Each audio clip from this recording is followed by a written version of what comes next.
한 주간 있었던 정치권 이슈를 콕콕 집어서 정리해드리는 순서 주간 이슈픽 코너입니다.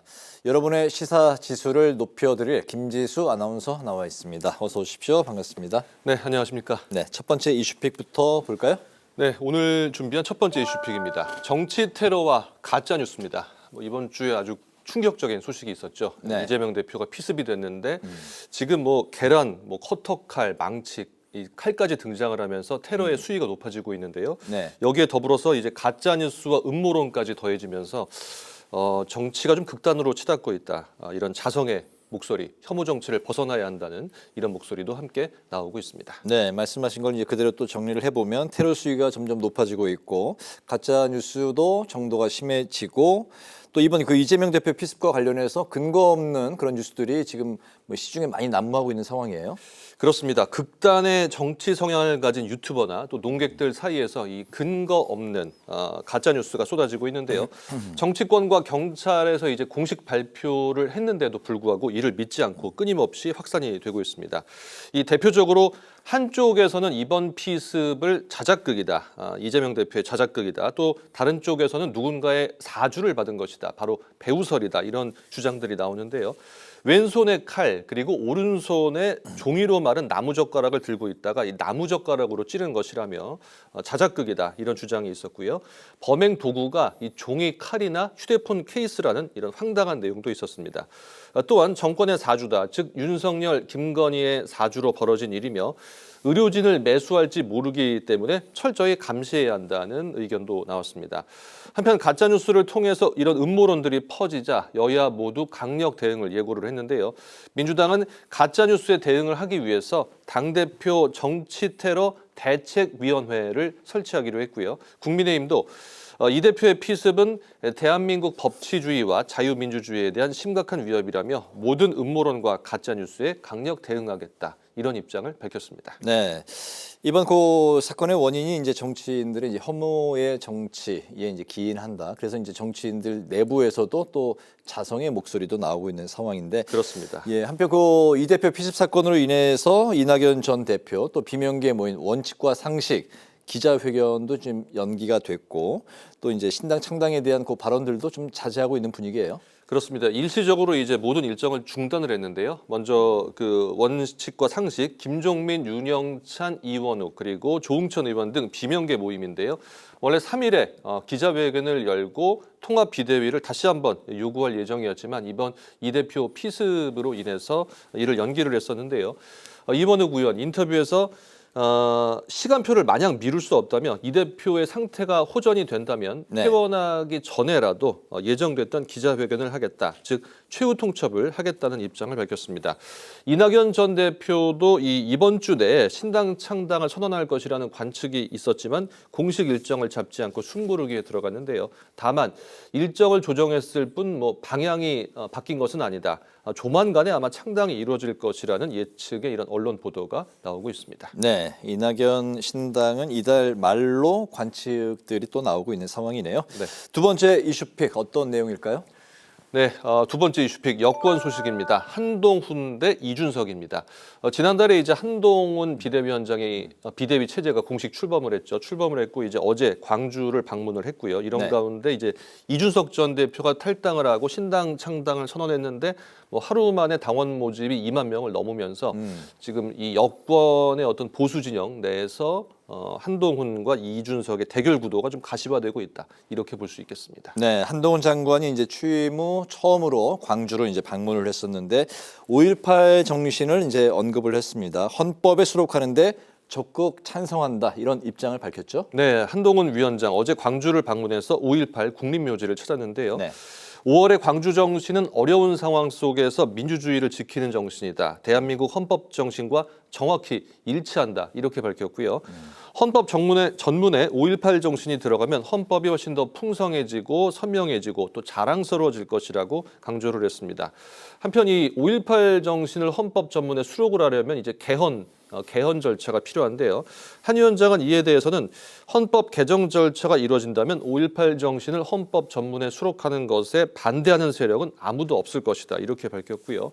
다만 원포인트 개헌도 쉬운 일은 아니라며 국민 투표도 해야 되는데 어떤 여러 가지 논의가 있는 상황이라며 절차적 어려움도 언급을 했습니다.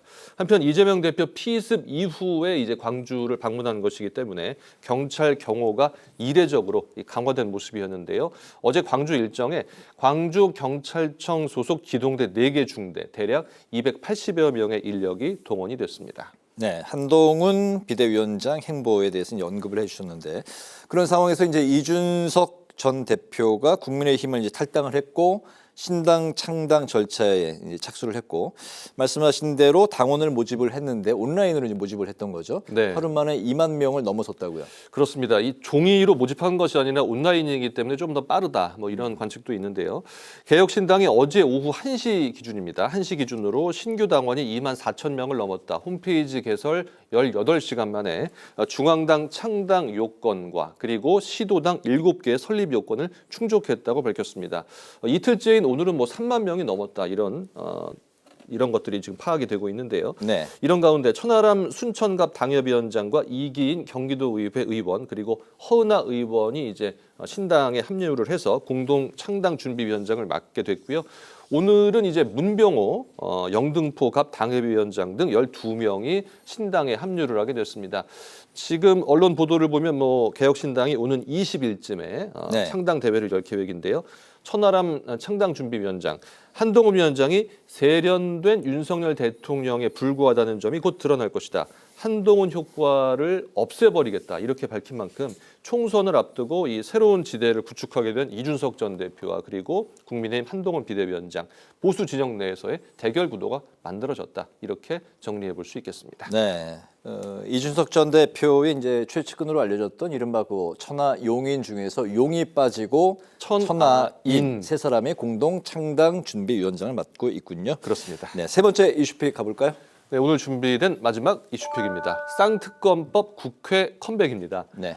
지난달에 이제 쌍특검법이 국회 본회의를 통과했고 이제 대통령실에서 뭐 즉각 거부권을 행사하겠다고 밝혔었는데요. 뭐 네. 공언했던 대로 거부권을 윤 대통령이 행사를 했고 이제 다시 법안이 국회로 넘어오게 됐습니다. 그래서 이 재표결, 재의결 시점이 언제가 될지 이 부분에 이목이 집중되고 있습니다. 네, 오늘 윤 대통령이 거부권을 행사한 것을 두고서 민주당을 포함한 야4당이 크게 반발을 했고 또 국회 본청 앞에서 이제 규탄 대회를 열었죠. 그렇습니다. 먼저 거부권 행사를 한 대통령실의 입장을 보면 총선용 악법이다. 이렇게 규정을 하고 거부권을 행사를 했는데요. 네. 특히 김건희 여사 특검법에 대해서는 문재인 정부 당시에 철저히 수사를 했지만 소환도 하지 못한 사건을 이중으로 수사함으로써 관련자들의 인권 침해가 우려된다고 밝혔습니다. 이런 가운데 민주당과 정의당, 기본소득당, 진보당 등 야4당이 모두 모여서 거부권을 행사한 윤 대통령을 규탄했는데요. 민주당 홍익표 원내대표, 민생과 경제, 국가적 사안에는 관심이 없고 오직 대통령 본인과 김건희 여사를 지키기 위한 방탄 국무회의로 전락시킨 것이다. 이렇게 비판을 했고요. 정의당 김준우 비대위원장도 지난 1년간 주가 조작 공범들이 구속되고 또는 기소돼서 유죄 선고를 받는데도 검찰은 아무런 일을 하지 않았다. 특검이 필요하다는 국민적 여론이 압도적이다. 이렇게 지적을 했습니다. 한편 윤재욱 원내대표는 오늘 원내대책회의에서 쌍특검법이 총선용 민심교란 악법인 것과 마찬가지로 권한쟁의 심판 청구 역시 악의적인 총선용 전략이라고 비판을 했습니다. 네, 제2요구권으로 이제 법안이 다시 이제 국회로 넘어오게 됐는데 이제 재의결 절차가 이제 남아 있는 거죠. 네. 재석 의원의 3분의 2 이상이 찬성해야 하는 만큼 이게 이제 통과가 쉽지는 않은 상황이죠. 그렇습니다. 이 과반 출석이 되고 그 중에서 이제 3분의 2가 찬성을 해야지 통과가 되기 때문에 뭐 네. 지금 국민의힘이 모두 반대를 한다면 쉽지 않은 상황인데요. 그래서 이제 국민의힘에서 뭐 최소한 19표 정도의 이탈표가 나와야 하는 상황입니다. 네. 통과가 되려면요. 다만 대통령이 거부권을 행사해서 국회로 이렇게 돌아온 법안은 언제까지 재의결을 해야 된다. 이런 규정이 없거든요. 규정이 없기 때문에 국민의힘에서는 즉각 표결을 해야 된다. 이런 입장인 반면 민주당은 권한쟁의 심판을 검토하고 있습니다.